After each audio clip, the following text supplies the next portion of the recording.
setorkan ke masing-masing guru mata pelajaran. Bahasa Indonesia berarti yang terakhir sampai kemarin pendalaman materi yang latihan soal-soal itu.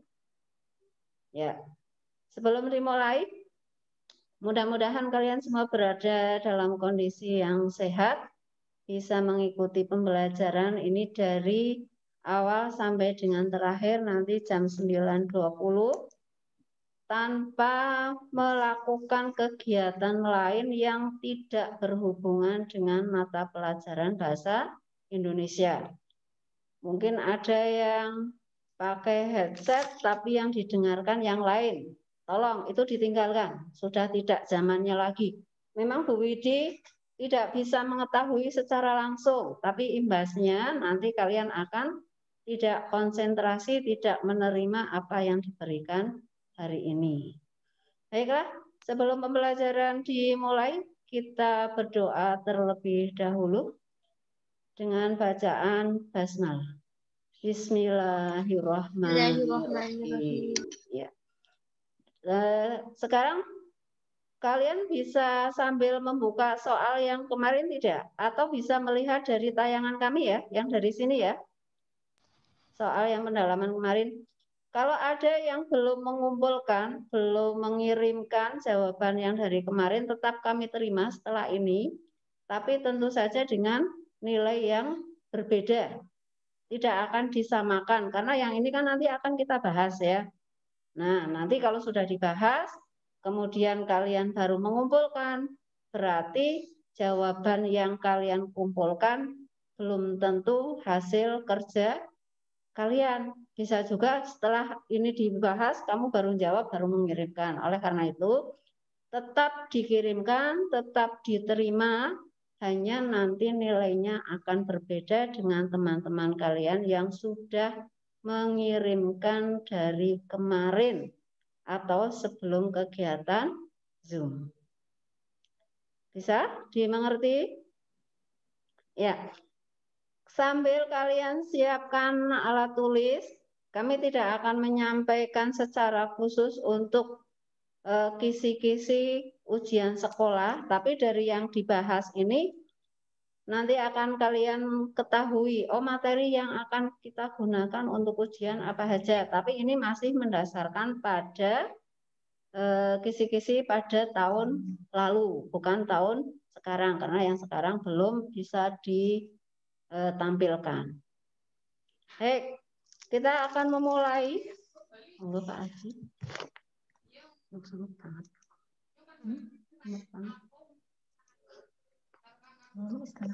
Sudah. Mari kita mulai.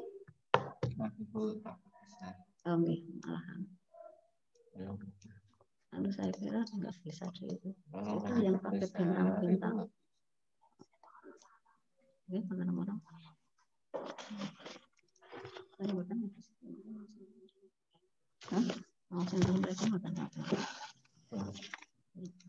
Sekali mantau lewat yang ini ya.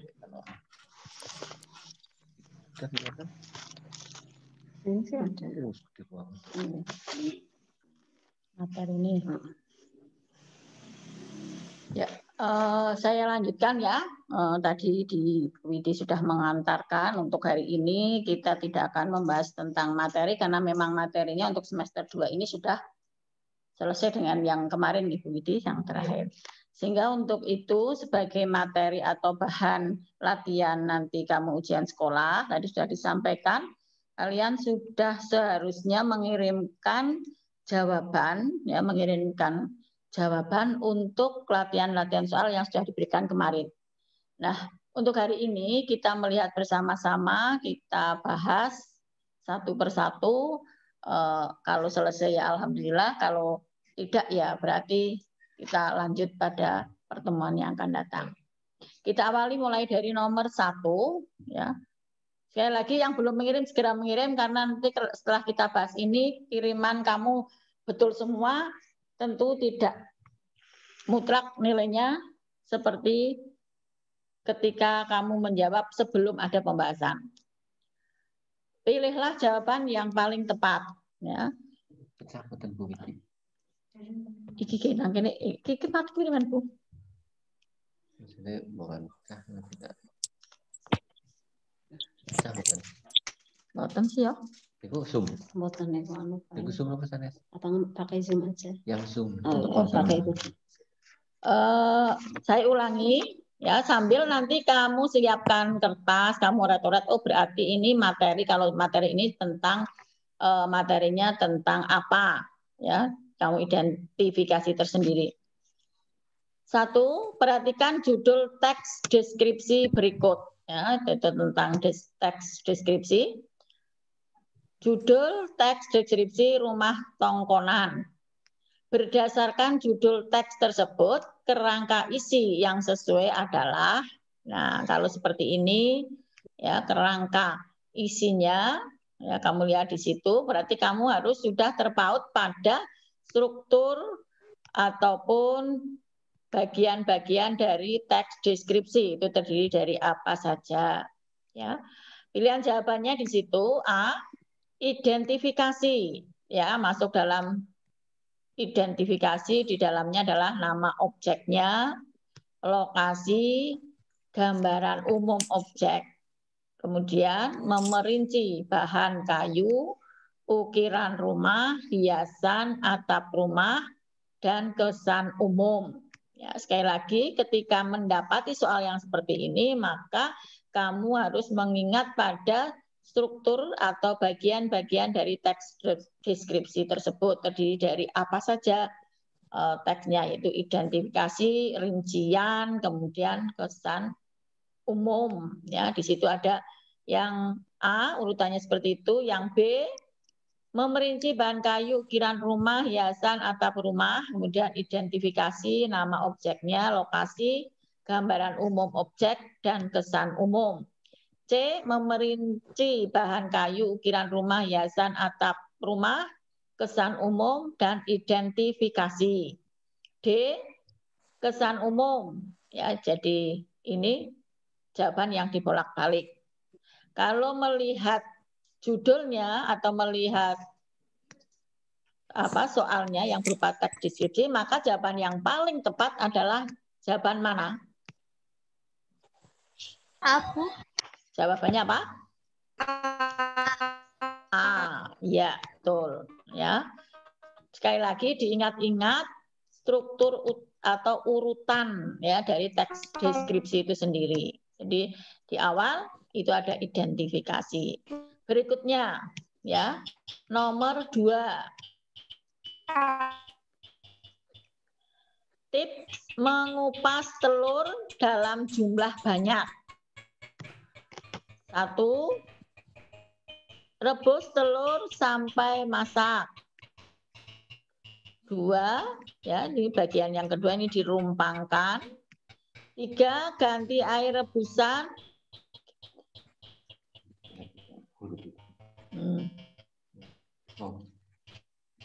Kenapa? Ngadapin.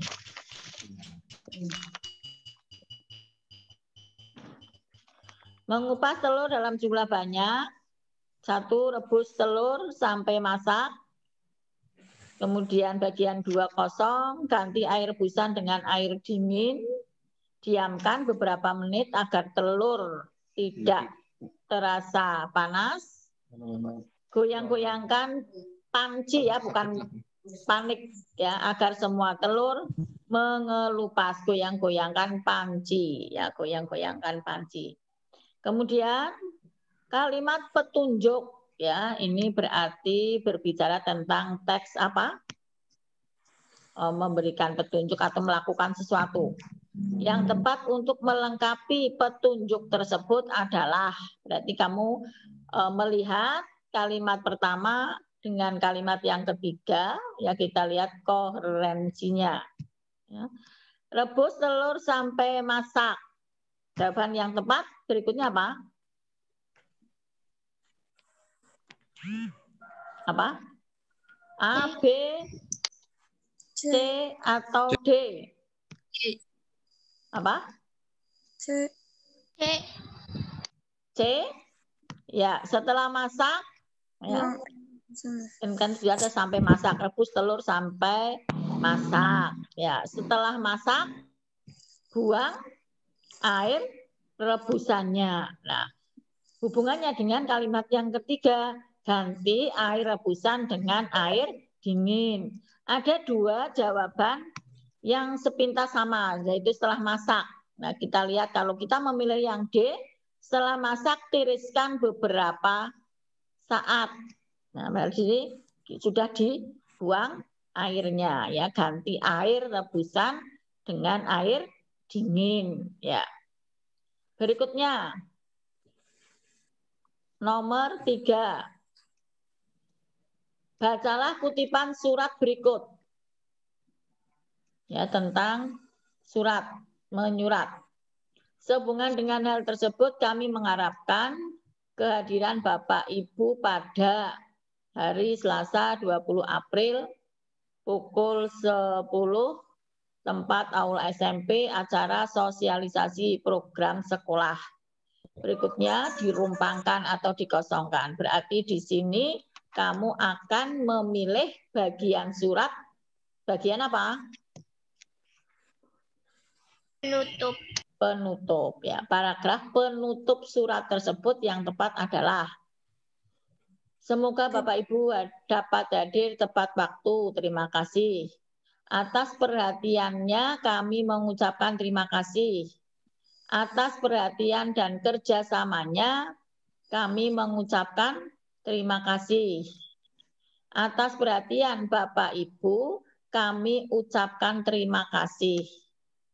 Melihat pilihan jawaban itu, jawaban yang paling tepat adalah D. apa? C. Apa? E? Emangnya ada jawaban E? Apa? D. Ada yang C, ada yang D. Kita lihat bersama-sama. Jawabannya mengapa bukan yang A?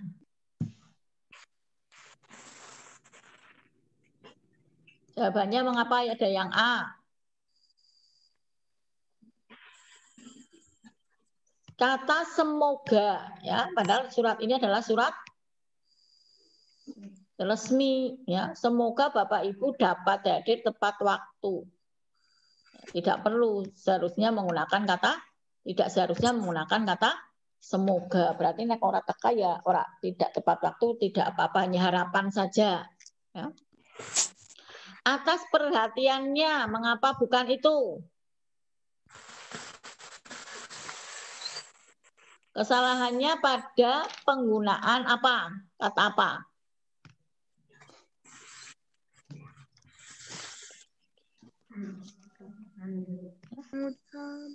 Apa? Di situ kamu lihat ya, atas perhatiannya, siapa?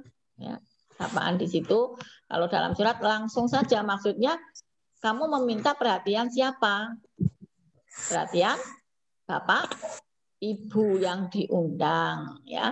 Di atas kan kehadiran Bapak Ibu. Berarti di sini kita langsung saja menutupnya dengan yang diharapkan di situ sesuai dengan isi surat itu, ya. Jadi atas perhatian Bapak Ibu, bukan atas perhatian dan kerjasamanya, ya, Mas Muhammad Rama apa ya? Ramadhani. Ya, jadi atas perhatian Bapak Ibu kami ucapkan terima kasih. Ya. Nomor berikutnya. Cermati kutipan fabel berikut. Fabel, ya, cerita yang tokohnya adalah hewan atau binatang. Di hutan belantara hiduplah seekor landak. Ya, kita lihat dulu pertanyaannya langsung.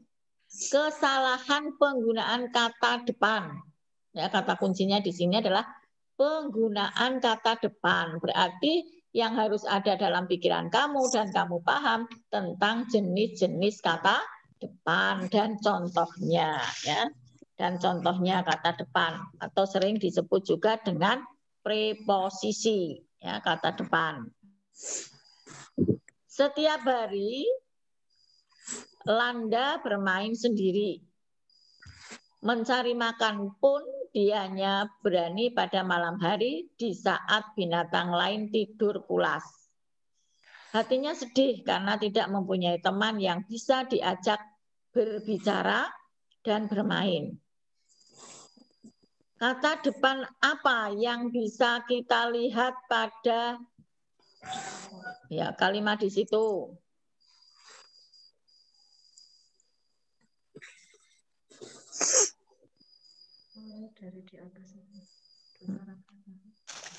Oh ya, mulai dari di hutan itu ya. Di hutan belantara hiduplah, coba di apa? Di paragraf yang pertama itu dicermati, ada kata depan apa di situ?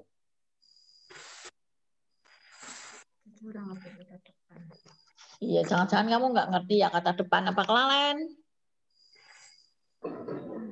Ya, coba dengarkan dan mungkin perlu kamu catat, ya, perlu dicatat tentang kata depan. Mengingatkan lagi, kalau yang dulu pernah kenal sekarang lupa, kalau yang sama sekali tidak mengenal ya dicatat ya.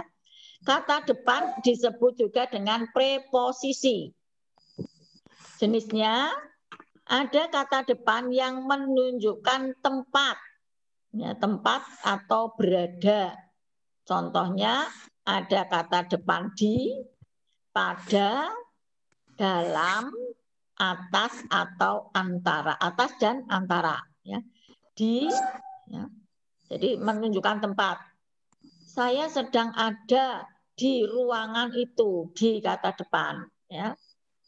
Tempelkan foto ini apa? Di antara foto bapak ibu kamu, antara, ya. Kemudian ada lagi dalam, ya.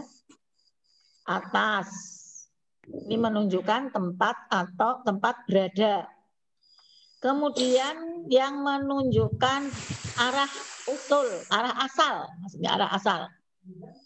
Contohnya adalah kata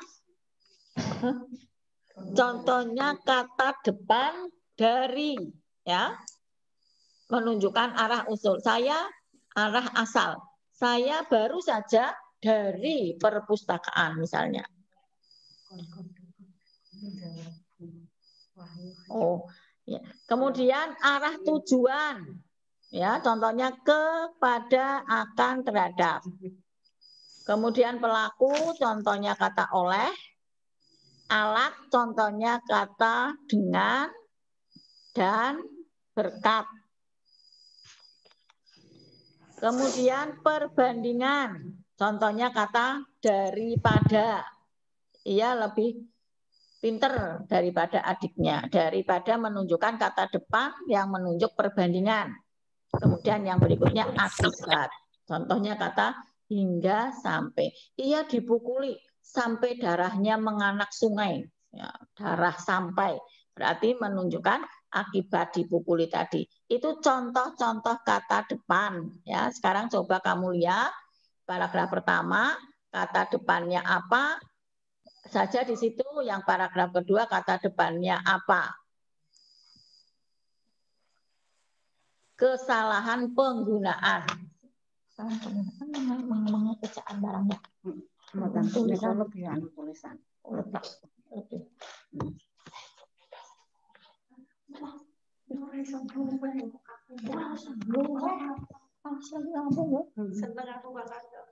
Ya, Bu Widi sambung lagi ya. Untuk kata depan atau preposisi, kita akan mencermati pada soalnya. Kalian sambil mendengarkan, sambil menandai. Tadi untuk contoh kata depannya sudah disampaikan. Di hutan belantara hiduplah seekor landak. Di kalimat pertama ini ada kata depan tidak? Ada apa? Di hutan. Di, ya. Di itu berarti menunjukkan tempat berada. Penulisannya sekarang diperhatikan. Penulisannya dirangkaikan atau dipisahkan antara di dan hutan. Dipisah, ya. Jika preposisi atau kata depan di, maka penulisannya dipisahkan dengan tempat yang mengikuti di belakangnya. Berarti yang kalimat pertama sudah betul belum? Betul. Betul untuk kata depannya ya. Kemudian Kalimat kedua, namanya Landa. Ada kata depannya? Tidak. Tidak. Kalimat ketiga, jarang sekali dia bermain dengan binatang lain. Ada kata depan? Tidak. Ada tidak? Tidak. Tidak. Kalimat keempat, si landak tidak mau bermain dengan binatang lain karena khawatir duri yang ada di tubuhnya akan menusuk temannya. Ada kata depan? Ada. Ada yang mana? Di tubuhnya. Di tubuhnya. Penulisannya dirangkai atau dipisah? Dipisah. Dipisah. Harusnya dipisah ya. Di situ Ya. dituliskan dirangkai. Berarti yang kalimat ini salah atau betul? Kata depannya? Salah. Kita temukan satu ya. Berarti kesalahan yang pertama di tubuhnya. Berikut paragraf kedua. Setiap hari Landa bermain sendiri. Ada kata depan? Tidak. Tidak. Mencari makan pun dia hanya berani pada malam hari di saat binatang lain tidur pulas. Ada kata depan? Tidak. Ada atau tidak? Ada. Ada. Yang mana? Oh, di saat. Di saat dan apa? Pada. Pada, ya betul. Di saat dan pada, di situ adalah kata depan. Pada tadi menunjukkan tempat berada. Penulisannya sudah betul dipisahkan. Sekarang kita lihat malam hari di saat binatang. Di saat di situ dituliskan dirangkai. Salah atau betul? Salah. Salah. Harusnya Dipisah. dipisah. Berarti kesalahan penggunaan kata depan pada teks tersebut yaitu pada Di. di tubuhnya dan di saat, karena harusnya dipisahkan. Nah, sekarang Bu Widi tanya, bisakah kalian membedakan antara di sebagai kata depan dan di sebagai kata berimbuhan? Contoh, ada kata dimakan, digunting, di sayur. Di situ merupakan kata depan bukan? Bukan. Bukan. Di situ namanya di sebagai Imbuhan.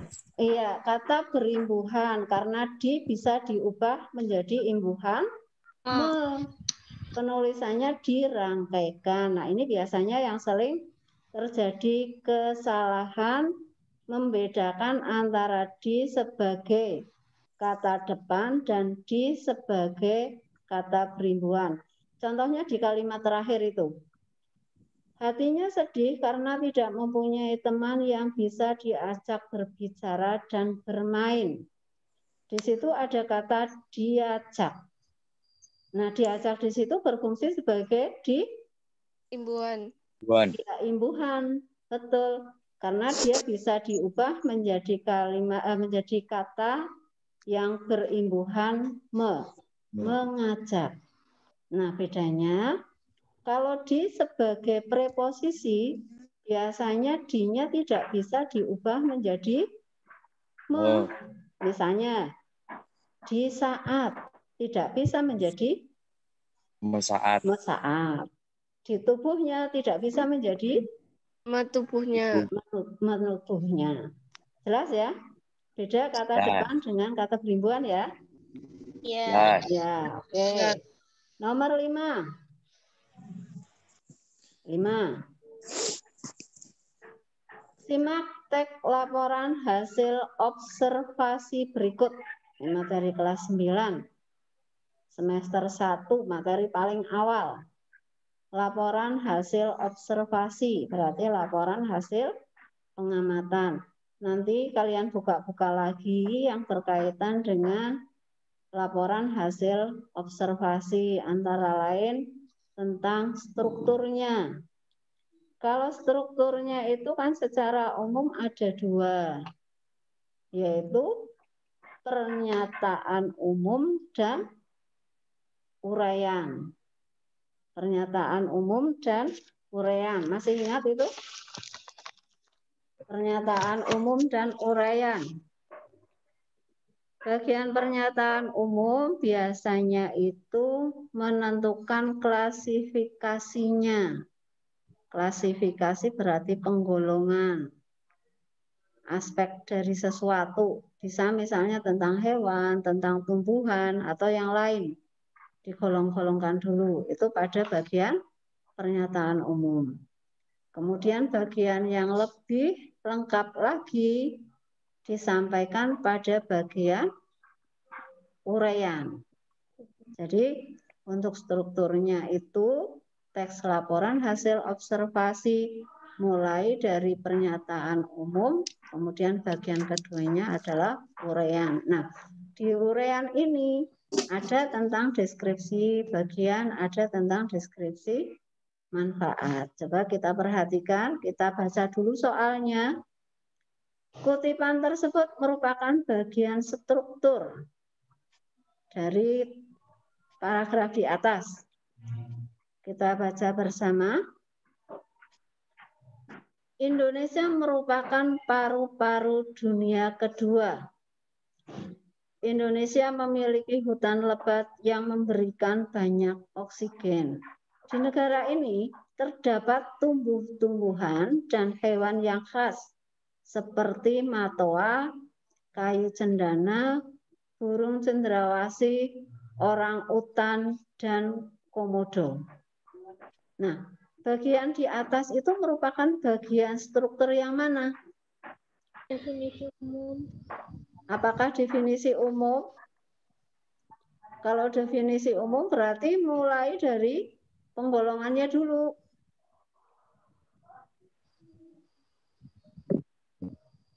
Coba diperhatikan.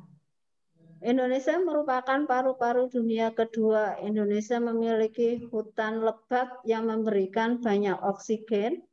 Di negara ini terdapat tumbuh-tumbuhan dan hewan yang khas. Bagian itu kan sudah merupakan bagian uraiannya ya.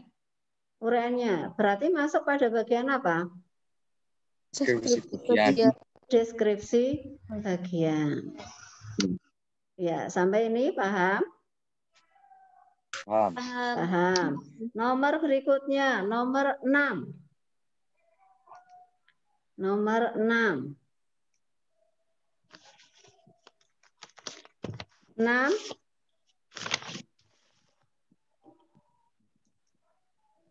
Cermati paragraf berikut. Cermati paragraf berikut. Yang ditanyakan di situ mengenai gagasan utama. Gagasan utama paragraf.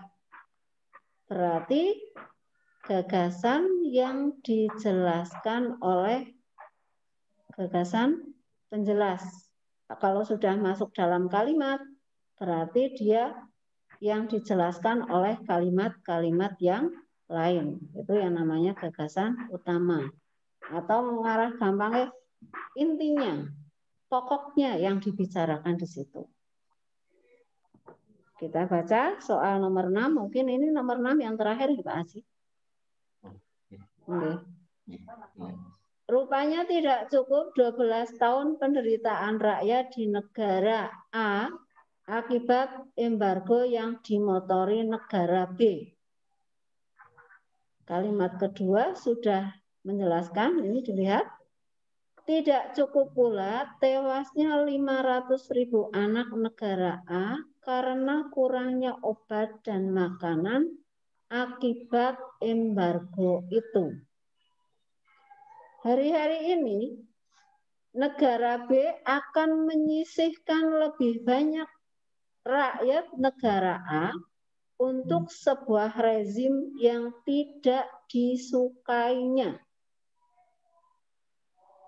Saya ulang sekali lagi ya. Rupanya tidak cukup 12 tahun penderitaan rakyat negara A akibat embargo yang dimotori negara B. Kalimat pertama sudah membicarakan tentang apa?